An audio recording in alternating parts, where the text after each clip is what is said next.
এই প্রজন্মের যুবকদের বলতে হবে, ব্যক্তি জীবন থেকে সমাজ জীবন, রাষ্ট্র জীবন, অর্থনীতি, রাজনীতি, যত ধরনের নীতি আছে, আর যেখানে যে সমস্যা আছে তুমি যদি মনে করো এই সমস্যাগুলোর সমাধান দেবে, রাজনৈতিক সমাধান দেবে, অর্থনৈতিক সমাধান দেবে, পারিবারিক সমাধান দেবে, সামাজিক সমাধান দেবে, তুমি খ্রিস্টান ধর্ম দিয়ে দিতে পারবে না, ইহুদি ধর্ম দিয়ে দিতে পারবে না, এগুলোর মেয়াদ শেষ হয়ে গেছে। ওগুলো থেকে সমাধান দিতে চাইলেও তুমি সেগুলোর সমাধান দিয়ে শান্তি প্রতিষ্ঠা করতে পারবে না। এরপরে ওই ধর্মগুলোর যে গ্রন্থ আছে, কিতাব আছে, এগুলো বিকৃত হয়ে গেছে, এগুলো তারা পরিবর্তন করে ফেলেছে। সুতরাং মানব রচিত ধর্ম একেবারেই চলে না, এগুলো শয়তানের ধোঁকা, প্রতারণা। আল্লাহ যে ধর্মগুলো দিয়েছেন, কিছু ধর্মের মেয়াদ শেষ হয়ে গেছে, একমাত্র ইসলাম আছে, কিয়ামত পর্যন্ত থাকবে। ইসলাম আমাদের জন্য আল্লাহ পছন্দ করেছেন। সুতরাং ইসলাম ছাড়া অন্য কোনো ধর্ম কেউ মানতে চাইলে আল্লাহর কাছে গ্রহণযোগ্য হবে না। আমি আবার এই কথা বললে কেউ বলবে আপনারা সাম্প্রদায়িক, শুধু ইসলাম ইসলাম করেন, অন্য ধর্মের কোনো মূল্য আপনাদের কাছে নাই। আমি একটা কথা প্রায় বলি, দেখেন বাংলাদেশের সংবিধান এই পর্যন্ত 17 বার অ্যামেন্ডমেন্ট হয়েছে, সংস্কার হয়েছে, সংশোধন হয়েছে। এবার আমরা 18 নম্বরটা করলাম, 18তম সংস্কার এবার আমরা সংবিধান এনেছি এবং ব্যাপক পরিবর্তন এসেছে সংবিধানে। আমি একজন মৌলভী সাহেব হিসেবে যখন সংবিধান সংস্কার কমিশন আমাকে ডেকেছে, আমি আপনাদের পক্ষ থেকে, জাতির পক্ষ থেকে, ওলামা একরামের পক্ষ থেকে, আমি ধর্মীয় প্রতিনিধি হিসেবে আমি প্রস্তাবনায় সেই কথাগুলো বলেছি যা একটা মুসলমান রাষ্ট্রের সংবিধানে থাকা দরকার। আমি আমার প্রস্তাবনায় ওই জিনিসগুলো বাদ দিতে বলেছি যেই জিনিসগুলো একটা মুসলিম রাষ্ট্রের সংবিধানে থাকতে পারে না। সংবিধান নিয়ে আলোচনা তো কঠিন বিষয়, সবাই সংবিধানের খবর রাখেও না। আবার অনেকে বলবে হুজুর এই সংবিধান সংস্কার দিয়ে আমাদের কি আসে যায়? আপনাদের অনেক কিছু আসে যায়, অনেক কিছু আসে যায়। 11তে যখন 17তম সংবিধান অ্যামেন্ডমেন্ট বা সংস্কার করা হলো, তখন সংবিধানের মূল নীতিতে সেকুলারিজম এসেছে, ধর্মনিরপেক্ষতাবাদ। ধর্মনিরপেক্ষতাবাদ হচ্ছে রাষ্ট্রের কোনো ধর্ম থাকবে না, ধর্ম আপনার ব্যক্তিগত জীবন, আপনি ব্যক্তি জীবনের ধর্ম পালন করেন, রাষ্ট্রের কোনো ধর্ম পরিচয় থাকবে না। যখন রাষ্ট্রের ধর্ম পরিচয় মুছে ফেলা হলো, এখন রাষ্ট্র যখন শিক্ষানীতি বানালো, সেই শিক্ষানীতিতে ধর্ম নাই। যদিও শিক্ষানীতি রাষ্ট্র বানিয়েছে, শিক্ষা সিলেবাস রাষ্ট্র তৈরি করেছে, পড়বে তো মুসলমানের ছেলেরা, আপনার আমার সন্তান। কখনো রাষ্ট্র নিজে লেখাপড়া করতে পারে না, রাষ্ট্রের জনগণ লেখাপড়া করে।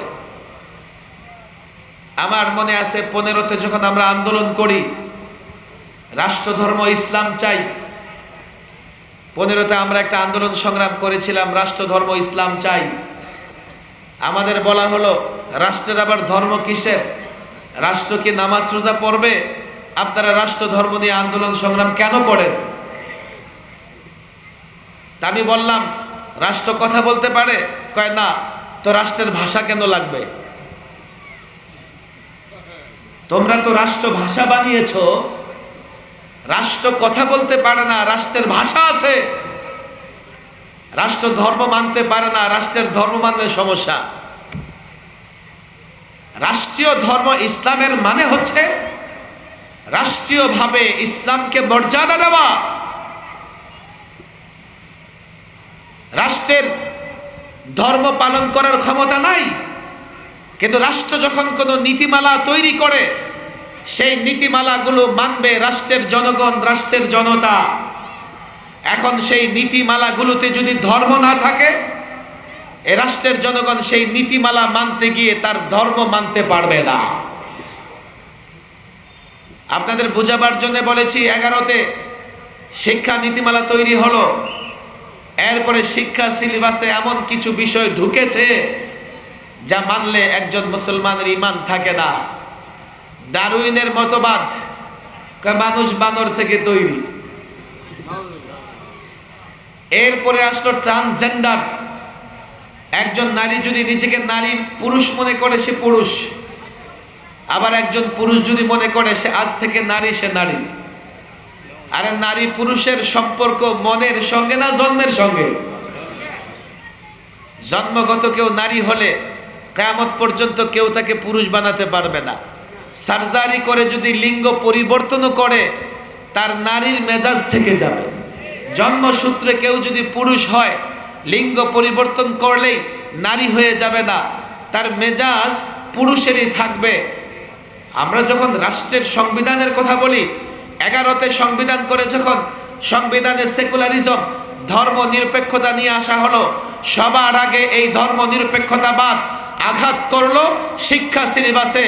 এমন এক শিক্ষা সিলেবাস তৈরি করা হলো যে শিক্ষা সিলেবাস পড়লে, বিশ্বাস করলে মুসলমানের সন্তান আর মুসলমান থাকতে পারবে না। আমরা প্রয়োজন বোধ করেছি এই সংবিধান সংস্কার করতে হবে। যেই সংবিধান সংস্কারের প্রস্তাবনা জুলাই সনদ তৈরি হয়েছে, এখন আর সেই জুলাই সনদের স্বাক্ষর করে আমরা এসেছি, এই সংবিধানে সেকুলারিজম, ধর্ম নিরপেক্ষতা থাকতে পারবে না। বলবেন হুজুর তাহলে হবে কি? হিন্দুরাও কি মুসলমান হয়ে যাবে? বৌদ্ধরাও কি মুসলমান হয়ে যাবে? খ্রিস্টানও মুসলমান হয়ে যাবে? No, no, never. প্রত্যেক ধর্মের লোকেরা তার স্বাধীনতা ভোগ করবে। বলবেন তাহলে হুজুর রাষ্ট্র ধর্ম নিরপেক্ষ থাকলেই তো ভালো হতো, প্রত্যেক ধর্মের লোকেরা তার ধর্ম পালন করতে পারত। দেখো, এই রাষ্ট্রে ধর্ম নিরপেক্ষতার দরকার নাই। কেন জানো? ইসলাম এমন এক ধর্ম যা প্রত্যেক ধর্মের লোকদেরকে তাদের ধর্ম স্বাধীনভাবে পালন করার সুযোগ দিয়েছে। আর তোমরা যদি বলো সেকুলারিজম হলে সব ধর্মের লোকেরা তার ধর্ম পালন করতে পারবে, আমাকে বলো ভারতে সেকুলারিজম আছে, ধর্ম নিরপেক্ষতা আছে, অথচ ভারতের মুসলমানেরা তাদের ধর্ম কর্ম পালন করতে পারে না। কথা দীর্ঘ হয়ে যাবে। এই নরেন্দ্র মোদী, কসাই মোদীর ভারতে অনেক অঞ্চলে মাইকে মুসলমানেরা আজান দিতে পারে না। এগুলো যদি আমার বক্তৃতা হয় বিশ্বাস করার দরকার নাই। মাঝে মধ্যে মিডিয়া আপনারা পড়েন, দেখবেন এমন অনেক প্রদেশ আছে গরু জবাই করবেন 9 বছরের জেল। ক্যালকাটায় আমি যখন যাই সর্বশেষ সফরে, প্রোগ্রামে, ক্যালকাটা একটা মসজিদ দেখে আমি কান্না ধরে রাখতে পারি নাই। একটা মসজিদ তার অর্ধেকটাকে মন্দির বানিয়ে রেখেছে। আর বাবরি মসজিদ শহীদ করে তো এখন বাবরি মসজিদের জায়গায় রাম মন্দির বানিয়ে ফেলেছে। বাংলাদেশে একটা মসজিদ দেখান আপনি। আমরা একটা মসজিদ এমন বানাই নাই যা আগে মন্দির ছিল, মন্দির ভেঙে আমরা মসজিদ বানিয়েছি। একটা মসজিদ দেখাতে পারবেন না। বাংলাদেশে একটা মন্দির দেখাতে পারবেন না যার অর্ধেকটা মসজিদ। 54 বছরে প্রত্যেক ধর্মের লোকেরা এদেশে নিরাপদ কেন? এদেশের সংখ্যাগরিষ্ঠ মানুষ ইসলাম বিশ্বাস করে। কথা ঠিক না বেঠিক?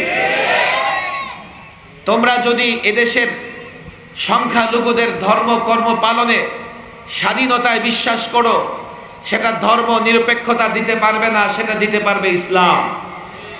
ইসলাম জবরদস্তি করে কাউকে মুসলমান বানায় না। জবরদস্তির সুযোগ ইসলামে নাই। ইসলাম তার সৌন্দর্য দিয়া গোটা পৃথিবীতে পৌঁছে গেছে, গোটা পৃথিবীতে প্রচারিত হয়েছে। এক মুহাম্মদ আরবি, মুহাম্মদ মুস্তাফা সাল্লাল্লাহু আলাইহি সাল্লামের দাওয়াতি কার্যক্রম শুরু হওয়ার পরে আজকের বিশ্বে 2.25 কোটি মুসলমান।